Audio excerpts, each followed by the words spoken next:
So ayun, may club shoutout sa inyong lahat.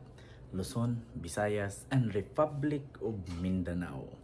So ngayon po mga kababayan, meron po akong i-share sa inyo na isang balita na kakasabi lang ni Vice President Pusit na ayaw daw niya tumanggap ng panibagong security mula sa Armed Forces of the Philippines and mula sa Philippine National Police. Kasi ang sabi niya, wala na daw siyang tiwala sa PNP at sa EFP. Ayan, sa EFP, wala na daw siyang tiwala. Ngayon, actually ganito kasi yan eh. Mas gusto pa daw niya na mag-hire na lang daw ng mga private security. So ganito kasi mga kababayan. Bago ko po ipaliwanag sa inyo, bago ko po i-explain sa inyo, ay meron akong video na ipapanood na siya mismo nagsabi. So ito po, panoorin niyo po. Hindi ko rin tatanggapin, ma'am, at this point kung magdadagdag sila ng mga tao dito kasi hindi na natin alam kung non-partisan ba yung idadagdag nila. I don't trust anyone right now. So yes. Even if PSC acts on what I said, no, I will not accept it anymore. That is what I did with PNP. Hindi na. Paliwanag.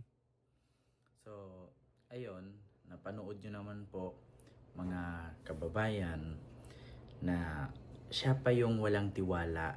No? Actually, wala siyang tiwala sa PNP at sa mga kasundaluhan. Actually, ganito lang yan eh. Ito kasing si Sara, alam niyo yung mindset niya. Meron kasing plano yan. Ganito. Kung naalala ninyo, nasabi niya, kapag siya daw pinatay, patayin daw si Lisa, si BBM, tsaka si Romualdez. Ganyan lang kasimple yan eh. Kaya ayaw niya ng security.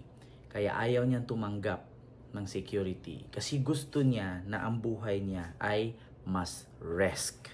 Kasi ganito yan eh. Ang plano kasi niyan, actually, kapag ikaw kasi miserable na ang buhay mo, wala ka nang pakialam sa buhay mo. 'Di ba? Wala ka nang pakialam kung may nagmamahal pa ba sa'yo, o wala ka nang pakialam kung anong mangyari sa buhay mo. Kasi pagdating sa love life, wala na, hindi na perfect ang love life. Pagdating kasi sa future niya, wala na rin, hindi na din perfect ang future niya kasi sirang-sira na sila. So, mamatay man siya, kung ano man mangyari sa kanya, kumbaga parang tablado na. 'Di ba? Kasi ganito yan eh. Ang gustong mangyari kasi ni Sara Duterte, mapareho siya kay Ninoy Aquino Jr. Pareho siya kay Ninoy. Na kapag namatay siya, lahat ng simpatya ng taong bayan sa kanila mag-focus. Kasi actually, alam kasi ni Sara Duterte na kapag isa sa kanila may mangyari, mamahalin sila ng tao kasi ang dami din naman kasing Pilipinong DDS na bobo na naniniwala pa rin sa kanila. 'Di ba? So, kapag isa sa kanila mamatay, kahit anong posisyon takbuhin nila, mananalo sila kasi yung simpatya sa kanila. Kung naalala niyo sa nangyari kay Ninoy noon, namatay si Ninoy, tumakbo si Coring Presidente, nanalo kasi ang tingin ng tao, masama ang Marcos. So ngayon, ganito ang gagawin ni Sara. Kaya ayaw niyang tumanggap ng security. Kasi kung may mangyari sa kanya, wala na siyang pakialam eh, tablado na. Kasi alam mo sa totoo lang, pagdating sa, alam nyo ang politiko parang showbiz yan eh. Pagdating kasi sa showbiz, lahat ng baho mo makakalkal, sirang-sira ka na. Wala ka ng endorsement, wala nang kukuha sa yung project, kasi sira ka na eh. Ganon din sa politics.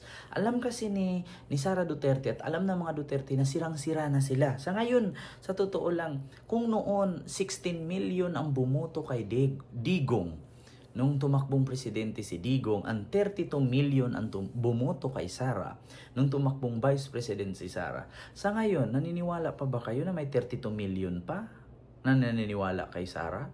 Iba ka nga 100 na lang eh. 'Di ba? Kasi ang tao kasi, actually ang tao, parang hurado yan. Kumbaga si Sara parang umattend ng singing contest. Ngayon, ang tao, kapag nakita si Sara na maganda ang boses, hahanapin dyan yung kulot. Hahanapin dyan yung mali. Yung pangit na boses. Ngayon, kapag si Sara pangit ang boses, hahanapin ng tao dyan yung magandang boses. So, ganun yun. Paano yan mangyari? Nahanapin ng tao yung magandang nagawa ni Sara. Wala naman siyang nagawa bilang Vice President. 'Di ba? Ngayon, hahanapin ng tao yung hindi magandang nagawa ni Sara. Marami. Isa na yan yung pagbabanta sa presidente, paglustay ng pera sa kaban ng bayan, hindi pagsagot kung saan dinala, at pagsisinungaling sa mga resibo, 'di ba? Pagpamimeke ng mga pangalan na wala naman sa PSA, 'di ba? So, sirang-sira na siya. Alam na nila na sira na sila. So, kung ano man ang mangyari sa kanila, pwede silang magdrama. Ngayon, kaya ayaw niya tumanggap ng security kasi wala daw siyang tiwala sa PNP, wala siyang tiwala sa mga kasundaluhan sa AFP. So, ang gagawin niya, pwede siyang, halimbawa, pareho kay Donald Trump. Nakita niyo si Donald Trump? Ang ginawa ni Donald Trump, assassination. Kunwari, binaril siya pero tenga ang natamaan. Pinataplisan yung tenga para sabihin na agad ng taga-Amerika, si Trump ang iboto natin. Bakit? Inambo siya, pinapabaril siya. Ngayon, yung bumaril kay Trump, may connection ba kay Joe Biden? May connection ba sa mga katunggali niya?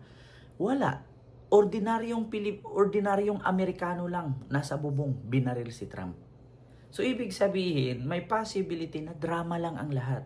Ngayon, kung may mangyari kay Sara Duterte dyan, binaril siya, sinaksak siya, ang pagbintangan agad ang administrasyong Marcos. Bakit? Binigyan siya ng security, ayaw niya tanggapin. Binigyan siya ng PNP, ayaw niya rin. Binigyan siya ng mga kasundaluhan ng security, ayaw niya kasi wala daw siyang tiwala. So kung may mangyari sa kanya, 'di ba? Si Marcos ang sisihin. Kasi alam na niya sa buhay niya, sirang-sira na siya eh. Hindi naman po pwede na wala na kasi silang choice. 'Di ba, mga kababayan? Wala na silang choice. Bakit? Kasi sabihin man ngayon ni Sara na gagawa siya ng ikakabuti sa Pilipinas, wala. Anong gagawin niyang ikakabuti? Bakit? May maniniwala pa ba sa kanya? Pagkatapos sa pagsisinungaling niya kung saan niya dinala ang pera, paano niya ginastos, puro peke ang tao na nilagay sa resibo, 'di ba? Wala na siyang dapat linisin pa sa kanyang pangalan kasi sirang-sira na. Kaya nga sinasabi niya, ginigit-git siya, ginigipit siya. So pagdating sa mga ganyang bagay, kaya ni Sarang magdrama. Kahit nga saksakin ng toothpick yan, tatanggapin niya eh. Bakit? Para ang simpatya ng taong bayan sa kanya mapunta. So anong purpose ni Sara Duterte na ayaw tumanggap ng security? Kaya kasi kung anong mangyari sa kanya, si Marcos ang sisihin. Bakit? Binigyan siya ng security, ayaw niya kasi wala daw siyang tiwala sa mga security. Tapos kukuha na siya ng private bodyguard, private security. Saan na naman kukuha ng pondo yun pambayad sa private security? Ayan na naman, gastos na naman, meron namang libre na security. Di ba? Gets nyo na, mga kababayan. Kaya ayaw ni Sara tumanggap ng security mula sa mga kasundaluhan at sa kapulisan. Bakit? Kasi gusto niya na kapag may nangyari sa kanya, yung simpatya ng taong bayan sa kanya mag-focus. Kasi kahit kurutin mo lang yan, ang sisihin yan si Marcos. Di ba? Kasi gusto niyang masira si Marcos para pag napatalsik si Marcos, siya ang papalit. Either kapatid niya, di ba? Kamag-anak niya, or tatay niya. Ganun lang naman yun eh, kasimple. Bakit ayaw niya tumanggap ng security? Para gusto niya may mangyari sa kanya. Pag may mangyari sa kanya, siya sisihin. Diba? Tingnan niyo, sabi nga niya, kapag ako namatay, may nakausap na akong killer, patayin niya si Bongbong, si Lisa, at si Romualdez. Kasi, kaya nga ayaw niya naman security. Bakit? Gusto niya may mangyari sa kanya. Parang simpatya ng taong bayan sa kanya makapokus at ang sisihin si Marcos. Diba? Ganyan ang mga utak kriminal. Diba? Kayang mag-sacrifice ang sarili para matalo ang kalaban. Kasi, ano pang dapat pag-ingatan ni Sara pagdating sa love life, pinagpalit na siya sa artista. Diba? Ano pang pag-ingatan ni Sara pagdating sa sarili, pagdating sa politics, sirang-sira na siya. So, tablado na. Diba? Mananabla na lang. Para magmukhang malinis at mukhang masama si Marcos. So, yun lang. No? Maraming salamat and see you next vlog. God first. Mautak to. Diba?